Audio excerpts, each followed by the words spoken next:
people have never, ever, ever heard of Matt Mayberry before this morning? Oh.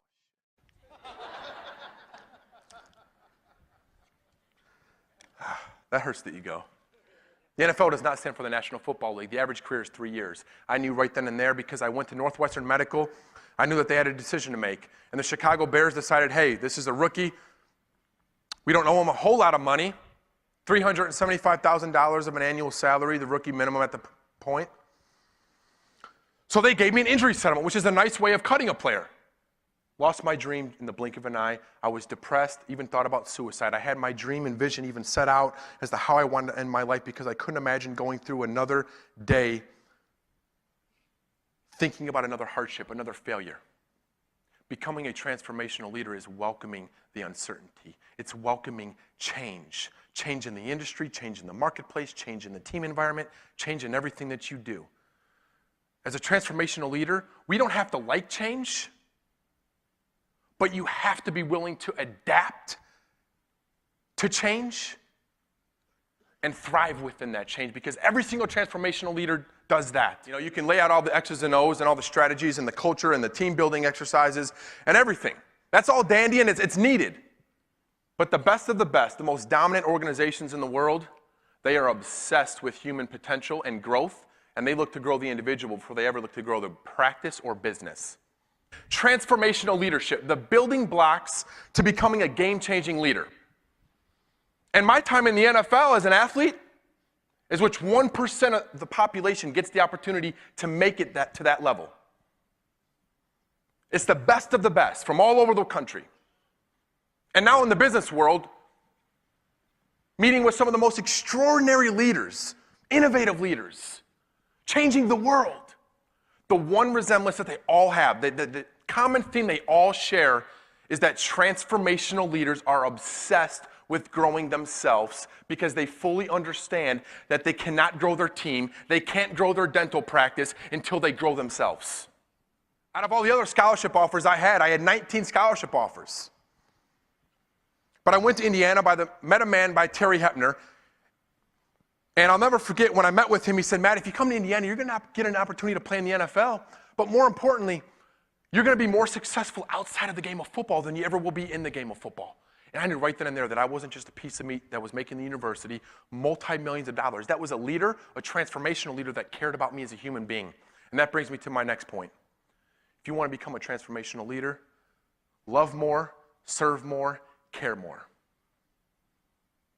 Love more, serve more, and care more. Every interaction with your team, everything that you do, every team meeting, every patient that you see throughout the day, love more, serve more, care more. That has nothing to do with the strategies and X's and O's of being a business leader, of being building and being the best version of yourself, building the best practice. That is just the essence of what leadership is. The greatest leaders in the world are full of empathy. And they do those three things better than everyone else. Love more, serve more, care more. Everything that you do, write that down in your office, carry that in a note card. Everything that you do. Look at that before every meeting, every phone call, every patient interaction.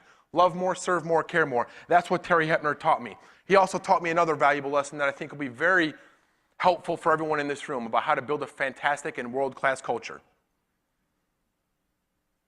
You know, because culture, people think you need 300,000 employees. That's not true. You can still have a phenomenal and thriving culture with 4 people, with 5 people, 6 people, whatever that looks like in your practice.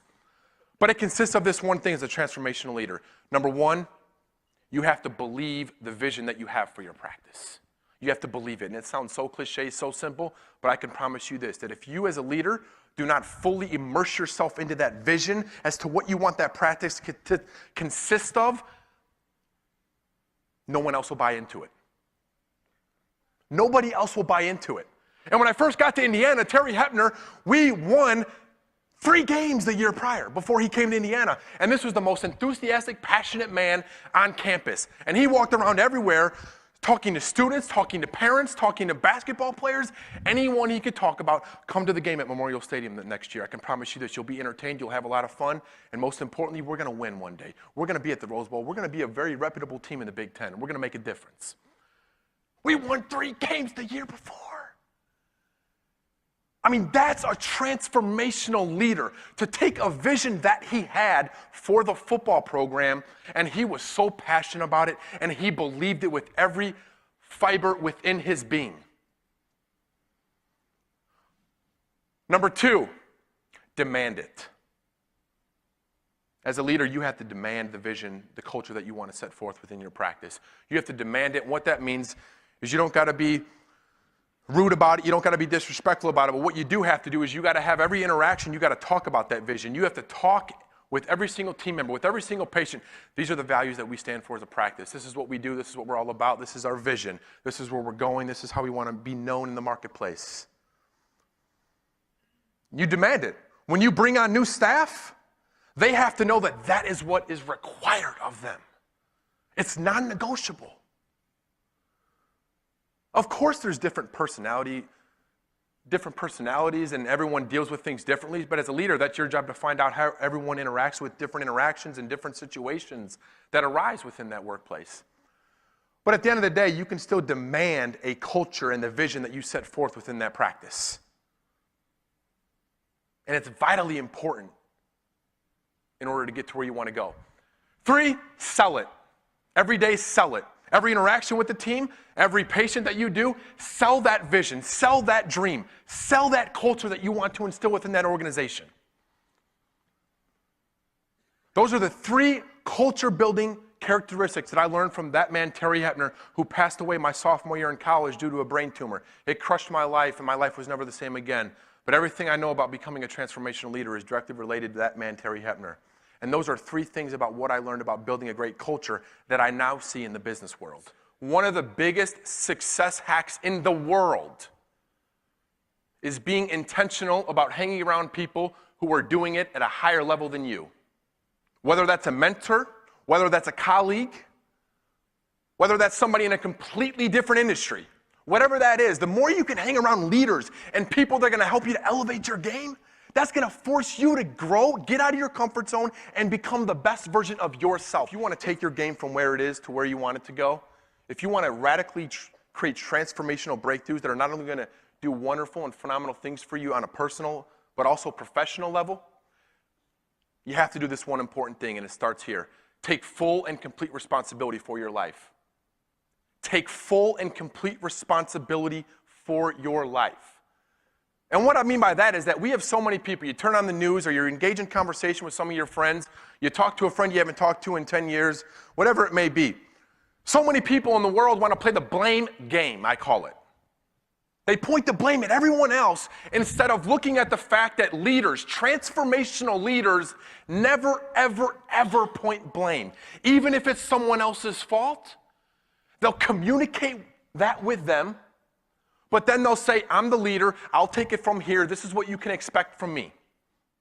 Every single day, from the time you get up to the time you go to bed, you make choices. The choices you make are either going to get to where you want to go or where you don't want to go. Where you are right now is a direct correlation and reflection of your past choices. So you want to change your life, change your habits, change your choices. Quickest way to create breakthroughs. You can't always control the events in your life. But what you can control, and what every single one of us in this auditorium has the power to do, is we control that R. The R factor consists of how you respond to events in your life. Whether it's positive, never get too high, always be thankful. Humility and humble are 2 of the top key characteristics of transformational leaders. So you never ever get too high when things are going great. You never get too low when things are going bad. Why? Because most of the time, is what you'll hear when I share the rest of my story, your biggest breakthrough is usually right beyond your biggest heartbreak.